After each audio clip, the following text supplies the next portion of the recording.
Lectura del Santo Evangelio según San Juan. En aquel tiempo dijo Jesús: Yo soy el buen pastor. El buen pastor da su vida por las ovejas. El asalariado, que no es pastor ni dueño de las ovejas, ve venir al lobo, abandona las ovejas y huye. Y el lobo las roba y las dispersa. Y es que a un asalariado no le importan las ovejas. Yo soy el buen pastor, que conozco las mías, y las mías me conocen, igual que el Padre me conoce, y yo conozco al Padre. Yo doy mi vida por las ovejas. Tengo además otras ovejas que no son de este redil. También a esas las tengo que traer, y escucharán mi voz, y habrá un solo rebaño, un solo pastor. Por esto me ama el Padre, porque yo entrego mi vida para poder recuperarla. Nadie me la quita, sino que yo la entrego libremente. Tengo poder para entregarla y tengo poder para recuperarla. Este mandato he recibido de mi Padre. Palabra del Señor. Hoy, el cuarto domingo del tiempo pascual, es conocido como el del Buen Pastor. Es cuando somos invitados a orar por las vocaciones. Decía el Santo Papa Juan Pablo II en una carta al inicio de su pontificado, dirigida a todos los sacerdotes en ocasión del Jueves Santo, cuando se recordaba ese gran día como el de los dos dones infinitos y totalmente inmerecidos que el Señor nos hizo en la última cena: la Eucaristía y los sacerdotes que le hicieron, la hacen y la harán posible a lo largo del tiempo y del mundo. Decía el Papa: recuerden que su ministerio sacerdotal está ordenado de manera particular a la gran solicitud del buen pastor, que es la solicitud para la salvación de todo hombre, para que ninguno se pierda, sino que tengan la vida eterna. Lo que ningún sacerdote debe jamás dejar en un segundo plano es la salvación de las almas. Para eso hemos sido hechos pastores, para conducir a las almas a la salvación. Comienza el Evangelio de hoy diciendo el Señor que Él es el buen pastor. El pastor bueno que da su vida por las ovejas. En rigor, que expone su vida, se expone por sus ovejas. Como leía en un comentario muy atinado de un biblista, el pastor no se empeña en que el lobo lo mate, pero no vacila en arriesgarse a ello si es necesario en defensa de sus ovejas. Tampoco Jesús solicitó que lo rechazaran y le quitaran la vida. Más bien, afirmó abiertamente su misión, mostrando que las profecías mesiánicas se cumplían en él. Deseaba que se reconociesen sus derechos, pero no los impuso. Era el Mesías. Buscaba que lo reconocieran, pero no para hacerlo rey, sino para que supieran cuánto el Padre los amaba, que enviaba a su único Hijo para enseñar, salvar a los hombres y amarlos hasta el extremo. Por eso, no queriendo imponerse por la fuerza, tampoco resistió a la fuerza de sus enemigos, ni dudó en exponer su vida al odio de los que buscaban matarlo. Aún sabiendo muy bien las intenciones homicidas de las autoridades judías y que eran el resultado de sus palabras de verdad, no dejaba por ello de enseñar la verdad de su doctrina de salvación, denunciar la hipocresía, mientras veía que todo lo que hacía y decía exasperaba cada vez más a los que ejercían el dominio, valiéndose de la religión y de la fuerza del engaño político. Como vemos, nada ha cambiado, queridos amigos. Y el Señor sigue siendo perseguido en los pastores buenos y fieles. El Señor vino a entregar su vida por nosotros y nosotros debemos serle fieles y aprender de Él. Bajo ninguna circunstancia debemos descender a pactos con los enemigos de nuestra fe, los enemigos de Cristo, por más maliciosamente ocultos que se presenten. Debemos descubrirlos y para eso pedir al Espíritu Santo que nos ilumine. Esa es tarea del pastor, alertar al rebaño, vigilarlo, defenderlo, conducirlo. También debemos pedir que nos dé fortaleza para resistir. Sabemos muy bien que sin la gracia es absolutamente imposible resistir al mal. Ese mal tiene mucho poder en estos tiempos. Es esa espesa y dañina tiniebla que sofoca la vida de las personas, que en su miasma las confunde, las aturde, las hunde en el abatimiento, les infunde miedo, las amenaza. Debemos resistir todo mal con la oración llena de fe y por sobre todo debemos confiarnos totalmente en Jesucristo, porque es nuestro Salvador, porque nos ama y nos conoce a cada uno, con todas nuestras miserias y grandezas cuando las hay. Sí, el Señor nos conoce. Yo soy el buen pastor que conozco a mis ovejas. Y nosotros afinamos el corazón para reconocer su voz. Por eso nuevamente es necesario la oración unida a la humildad para reconocer la voz del Señor. Da pena realmente ver cuántos hermanos se enganchan en falsas devociones y toman la falsa voz del enemigo por la de nuestro Señor. En este Evangelio Jesús les habla a los judíos. No olvidemos que Él fue enviado solo a los judíos, no a los gentiles, a los paganos. Como los judíos en su mayoría no escucharon su voz de pastor de Israel, y esto por culpa principalmente de los jefes del pueblo y de los sacerdotes, Dios escogerá gentiles, esos que eran paganos idólatras, para hacer de ellos, con los judíos que sí lo habían reconocido como su Mesías, un solo pueblo de Dios. Por supuesto, esos judíos eran primero de todo su Santísima Madre y luego los apóstoles, las mujeres que lo habían seguido y otros, las primeras comunidades de origen judío. Por eso dice a sus interlocutores que tiene otras ovejas que no son de ese redil, es decir, que no son judías. Y por eso agrega, también a esas las tengo que traer y escucharán mi voz y habrá un solo rebaño, un solo pastor.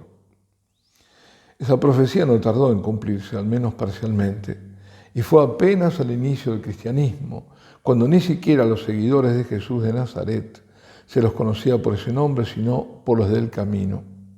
Ocurrió cuando los apóstoles en el primer concilio de la iglesia, el de Jerusalén, tuvieron que decidir qué hacer con respecto a los que se unían y venían de la gentilidad, es decir, los expaganos, porque algunos querían que se circundaran y cumplieran con todas las prácticas judías. Eso hace que los asociemos a los judíos mesiánicos de hoy, que mantienen todas sus tradiciones judías. Y el Espíritu Santo les mostró qué debían verdaderamente hacer. Esto está en Hechos de los Apóstoles, el capítulo 15. Pedro, el primer papa, rebatiendo la postura judaizante, dijo: «Hermanos, vosotros sabéis que desde los primeros días Dios me escogió entre vosotros para que los gentiles oyeran de mi boca la palabra del Evangelio y creyeran. Y Dios, que penetra los corazones, ha dado testimonio a favor de ellos, dándoles el Espíritu Santo igual que a nosotros. No hizo distinción entre ellos y nosotros. ¿Por qué pues ahora intentáis tentar a Dios, queriendo poner sobre el cuello de esos discípulos un yugo que ni nosotros ni nuestros padres hemos podido soportar? No, creemos que lo mismo ellos que nosotros nos salvamos por la gracia del Señor Jesús». Y hablaron luego Pablo y Bernabé y Santiago el Menor, el obispo de Jerusalén y pariente del Señor. Y remató diciendo, o citando al profeta Amós: «Volveré y levantaré de nuevo el tabernáculo caído de David. Levantaré sus ruinas y lo pondré en pie para que los demás hombres busquen al Señor y todos los gentiles sobre los que ha sido invocado mi nombre, lo dice el Señor». Por otra parte, escribe San Pablo en Romanos que el endurecimiento de Israel durará hasta que la plenitud de los gentiles haya entrado, o sea, hasta que se cumpla el tiempo de los gentiles y un número muy grande haya respondido al llamado a la fe y se haya convertido, y entonces llegue la última conversión de los judíos, es decir, el cierre definitivo de un solo rebaño y un solo pastor. Anuncia también el Señor que entrega su vida libremente para luego recuperarla. En Jesús, Hijo de Dios, está el poder de resucitar, porque dice, tengo poder para recuperarla, es decir, la vida que está entregando voluntariamente. En tan pocas palabras está encerrado el amor que Dios nos tiene, el amor del Padre que da a su Hijo, el amor del Hijo que se da a sí mismo por nosotros, judíos y gentiles. Se da por toda la humanidad pecadora. Entregando su vida, Jesús obedece al Padre. Sin embargo, su oblación es libérrima, porque su voluntad humana se hizo una con la del Padre para cumplir el designio de misericordia. Considero las dos voluntades de Cristo. Deberíamos alzar los ojos hacia Dios con las rodillas dobladas para alabar y dar gracias a Dios por su infinita y eterna misericordia. Sin la entrega de Jesús no habría salvación para nosotros. Y Jesús es nuestro pastor, nuestro buen pastor, que llama a cada uno por su nombre. Escucha, no oyes que te está llamando. Escucha su voz, no te dejes confundir por tantas voces de tantos falsos pastores. No permitas que se perturbe tu corazón. No es Jesús quien te habla, no es Jesús quienes te lo presentan falsos profetas y falsos maestros. Sigue lo que te dicen sacerdotes, pastores fieles a su Señor. Hay una serie, creo que hablé algo de esto, The Chosen, el elegido. Bueno, no hizo falta ver mucho para darse cuenta, no hace falta, ¿no? Para darse cuenta de cómo deforman, peor aún, denigran bastardamente a nuestro Señor, bajo el pretexto de hacerlo actual, ¿no? Entre comillas, como si Jesucristo no fuera siempre actual. Él es el mismo ayer, hoy y siempre. Usan el burdo engaño de presentarlo humano, ¿no? Al Dios encarnado, para blasfemar presentando un personaje burdo, sin el mínimo reflejo de su divinidad. Me pregunto, ¿cómo pueden tantos caer en trampa tan tosca?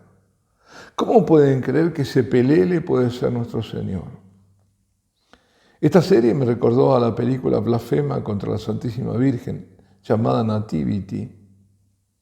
Tuvo el preestreno nada menos que en el Aula Magna Pablo VI, en el Vaticano, el 26 de noviembre del 2006. Fue patrocinada por 3 consejos pontificios, Cor Unum, Comunicaciones y Cultura. Y este film atacaba todas las prerrogativas de María. Y como The Chosen mostraban que el parto de Jesús era como el de cualquier otro. Esto es terrible, terrible. En su momento la denuncié, escribí. Fuimos pocos sacerdotes. El padre Pedro fue otro y por ahí uno en Estados Unidos.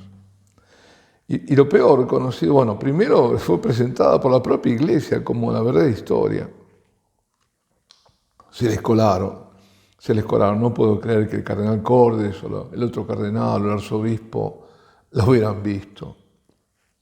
Conocidos críticos de arte católicos la ponderaban y nos atacaron. Algunos nos atacó muy conocido, porque estamos en contra. Bueno, querido hermano, deja de mirar ese y otros adefesios.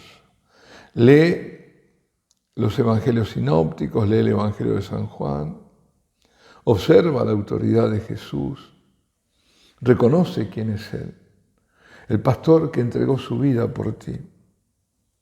Escucha su voz, ven a mí.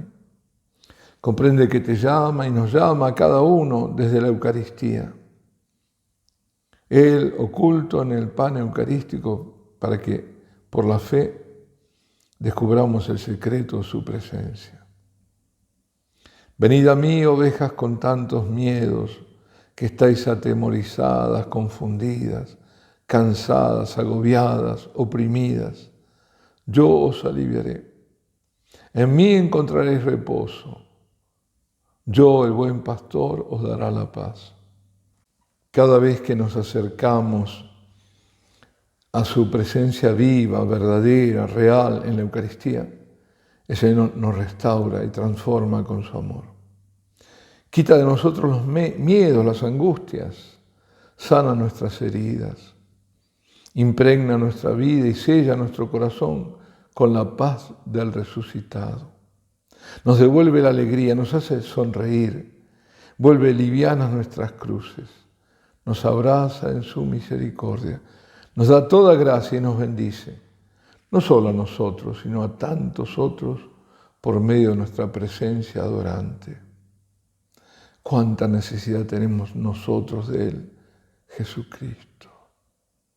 Pero cuánta necesidad de la Eucaristía, que nunca nos sea quitada la Eucaristía, porque tenemos necesidad de la vida, de nutrirnos del alimento de la vida, de contemplar su rostro eucarístico. Tenemos necesidad de cercanía, de protección, de paz, de su amistad y de luz en momentos de oscuridad. Y todo lo encontramos en la Eucaristía, en la presencia sacramental pero verdadera, real, de nuestro buen pastor en el Santísimo Sacramento del altar. Alabado sea Jesucristo.